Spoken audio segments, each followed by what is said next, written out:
আজকে আবার সস্তার মধ্যে বাঙালি মাছ ভাত থালি খেতে চলে এসেছি। তার মধ্যে দেখো কি সুন্দরভাবে সাজিয়ে গুছিয়ে দেওয়া হয়েছে। আলু ভাজা রয়েছে, ডাল রয়েছে, ভেন্ডি আলু সর্ষে দিয়ে রয়েছে। আর এরকম ডালটা একটু জল বেশি মনে হচ্ছে, খেলে বুঝতে পারবো। এই ভেন্ডির তরকারিটা কিন্তু বেশ সুন্দর লাগছে। আলু পটলের তরকারি রয়েছে, এটা থেকে কিন্তু মাংস ফ্লেভার আসছে। রয়েছে পেঁয়াজ, লঙ্কা, লেবু, যেটা কিন্তু আমাদের ট্র্যাডিশনাল বেঙ্গলির ক্ষেত্রে সমস্ত থালির ক্ষেত্রের মধ্যে কিন্তু এটা থাকে।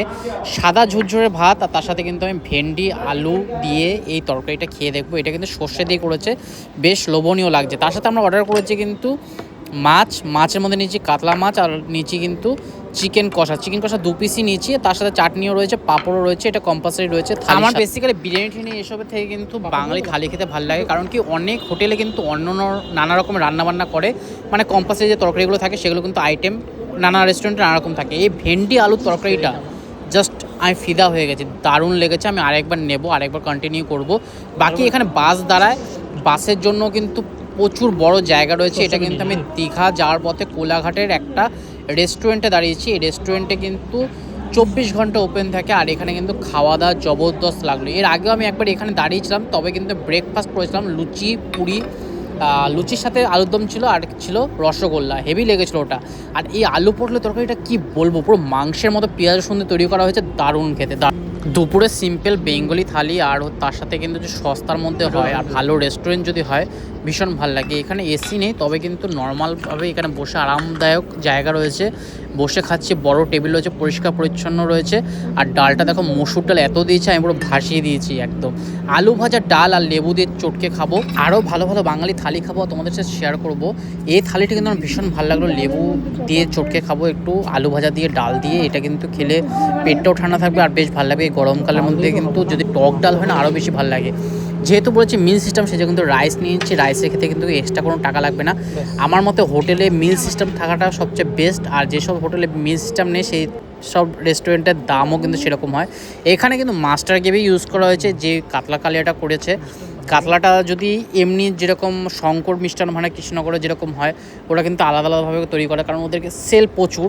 এখানে মাস্টার গ্রেভি না হয় যদি ডাইরেক্ট একটা মাছের ঝোল হতো পাতলা করে, ওটা কিন্তু আমার ভীষণ ভালো লাগে। তবে মাছটা খেয়ে যা বুঝলাম, একটা তিতকুটে ভাব রয়েছে। মাছটা কাটার সময় হয়তো পিত্তটা গলে গেছে, সেই জন্য কিন্তু একটু তিতকুটে ভাব রয়েছে। তবে এটা মনে হয় গঙ্গারি মাছ রয়েছে, খুব সুন্দরভাবে ভাজা হয়েছে, ভালো কোয়ালিটি, ভালোভাবে রান্না করেছে, কিন্তু একটু তিতকুটে ভাব রয়েছে। যাই হোক, মাছটা তো মোটামুটি লাগলো। বাকি আমার আলু পটলের তরকারিটা আর ভেন্ডির তরকারিটা ভীষণ ভালো লাগলো। মাছটা পুরোটা খাবো, একটু তেতো ভাব হলেও কিন্তু খাওয়া যাচ্ছে, এমন না যে খাওয়া যাচ্ছে না। ভীষণ ভালো লাগলো খাওয়া দাওয়া। এত বড় সাইজে কাতলা মাছ দিয়ে থালিটা পড়েছে কিন্তু 140 টাকা। এর মধ্যে মিল সিস্টেম রয়েছে, আনলিমিটেড সবজি আর রাইস না যেতে পারে। আমরা কিন্তু একটা চিকেনও নিয়েছি, চিকেনটা 110 টাকা মেয়ে পড়েছে, আমার মনে পড়ছে না ঠিক।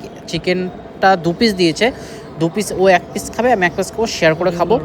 চিকেনটার গ্রেভিটা একটু টাইট গ্রেভি রয়েছে, আর চিকেন কষা কিন্তু সাইজটা চিকেনের বেশ বড় বড় সাইজ রয়েছে। একটা উইংসের রয়েছে, আর একটা কিন্তু বডির পিস রয়েছে। উইংসের সাইজটা দেখো কতটা বড় কিন্তু একটা পিস রয়েছে, আর বেশ মাখো মাখো রসিয়ে কষিয়ে বানানো হয়েছে। চিকেন কষাটা দিয়ে খেয়ে দেখবো, তোমাদের সাথে শেয়ার করবো চিকেন কষাটা এখানকার। আমার মতে মাছ ভাত খেতে কিন্তু ভীষণ ভালো লাগে। মাছের সমস্ত আলাদা রকম টেস্ট আছে, সেই জন্য মাছে কিন্তু অনেক রকম আইটেম করা যায়, আর ভীষণ ভালো লাগে। মাছটা আমার বেশ ভালো লাগলো, সেরকম চিকেনটাও কিন্তু দারুণ হয়ে যায়। চিকেনটা হেভি সুন্দর বানায়, চিকেনে কোনো অসুবিধা নেই, চিকেনটা আমার দারুণ লাগলো। রয়েছে কিন্তু চাটনি, আর এখানে পাঁপড়ও রয়েছে, চাটনি আর পাঁপড়ের সাথেও খাবো।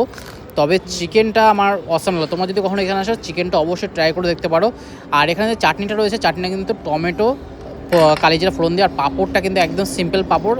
সব জায়গায় কিন্তু মশলা পাঁপড় দেয়, ওটা ভালো লাগে না। এই পাঁপড়টা কিন্তু আমার ভীষণ ভালো লাগলো, মানে চাটনির সাথে পাঁপড় দেখে দারুণ লাগে। একদম রোডের ধারে কিন্তু এই হোটেলটা রয়েছে, বিশাল বড় সাফিসিয়েন্ট স্পেস রয়েছে, কোলাঘাট এক্সপ্রেস রয়েছে পাশে। আশা করি তোমাদের আজ এই ভিডিওটা ভালো লাগলো, অবশ্যই লাইক শেয়ার সাবস্ক্রাইব করতে ভুলো না। দেখা হবে একটা নতুন ভিডিওর সাথে। Tata, bye bye. কমেন্ট বক্সে জানাই কেমন লাগলো তোমাদের।